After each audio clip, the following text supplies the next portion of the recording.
Hey everybody, it's Glenn, back in this video as 31 Horror Toys in 31 Days continues with the Masters of the Universe Classics Scareglow. So cool because he's a scary skeleton looking dude that glows in the dark. Looking at the packaging back and joining Scareglow were He-Man, the most powerful man in the universe, Tila, warrior goddess, Man-at-Arms, heroic master of weapons, Triclops, evil and sees everything, and finally, Webb, evil master of escape. So what with me having the last name Webb and being at school while He-Man, the toys and cartoon were wildly popular, kids tried to tease me by calling me Webb Store.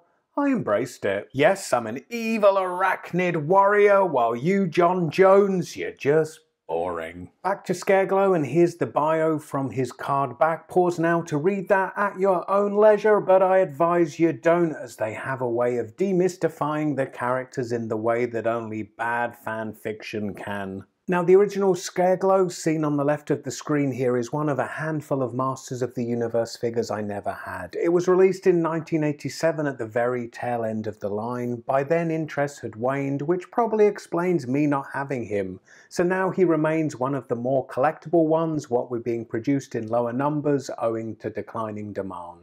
Originally released with the tagline, the evil ghost of Skeletor, and what with not appearing in the cartoon to give us an origin, it was assumed he was just that, the ghost of Skeletor. Yet all these years later, it seems Mattel are eager to clear up that confusion by giving their Scareglow the tagline, evil ghost serving Skeletor. What with so much of the Masters of the Universe Classics line depending on nostalgia, as in adult collectors buying the figures we had as kids but filtered through the lens of more modern sculpts and articulation. Yet Scareglow not being one I ever had, it's without that crutch, but it does mostly stand on its own feet without that nostalgia. The deco with the black outlining of the skull makes for a creepy look, even more so with the piercing stare of the inset red eyes with yellow pupils. His cloak is a bit unusual for the line, as it seems less sword and sorcery as much of the He-Man universe was, and more Count Dracula-like. It has a purple paint deco which trails off at the bottom, revealing the translucence of the plastic, almost as if he's phasing into being, I suppose. Plus the sculpt on the very bottom of it has a nice worn edge, as if it's been dragged far over the landscape of Eternia. For accessories, he comes with this long green scythe, battle axe, spear type thing, it seems, the blade of it, and these spikes here have been rendered glow in the dark to match his skeletal deco, which we'll be checking out later. But first, unlike that green accessory, which is modelled after the accessory the original toy comes with, it also comes with this accessory, which seems to be straight from the imagination of the four horsemen who sculpted this figure. It's on a real metal chain which attaches and detaches onto the figure's wrist, and as you can see, it's modelled after Castle Grayskull, and the castle is actually a lid, and inside here we have a key which unlocks. I don't know, perhaps if I read the bio I'd know, but off the top of my head I'm gonna say it unlocks Evil Lynn's chastity belt, and that's already a million times more interesting than that cardback bio. But let's now try and get our glow in the dark on, so let's place the weapon in Scareglow's hand. Now don't get too excited, as I know from prior experience with glow in the dark toys that cameras don't pick glow in the dark up too well, but let's give it a go anyway. I'll turn off my various spotlights. You may be surprised with just how many I shoot with.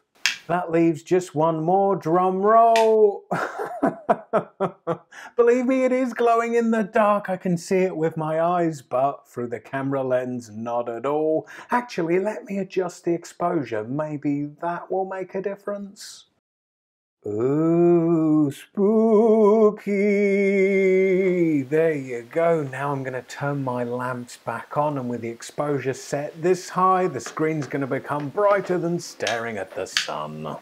Ha, told you, but don't bother grabbing your sunglasses. I'll turn the exposure back down as we take a look at the articulation. So his head rotates side to side. It is somewhat inhibited by the big fancy collar, and then he has a neck hinge, so he's able to look down somewhat and then up a tiny bit, again inhibited by that cloak collar. Then at the shoulder, his arms rotate and they also hinge up to about a right angle to his body. There's upper arm rotation, followed by a single jointed elbow, then rotation rotation of the hands at the wrist. He has waist rotation and then an ab crunch which moves this far forward and then the tiniest bit back. At the hips, his legs move out to the side this much, they move forward a bit inhibited by his furry knickers, and then they move this far back. There's upper leg rotation, then a single jointed knee. There is some slight rotation at the top of the boot there, and then at the ankle his feet are hinged, moving backwards and forwards, and have a slight ankle pivot. So that's Scareglow. Conceptually, it would be more effective if he was an actual skeleton and not bone deco over a beefy buck. As such, if you imagine him with not a skull but a horsey head and squint, he could be Zebra Man, right? But as he is, it's in keeping with the spirit of the original toy, which I can't knock.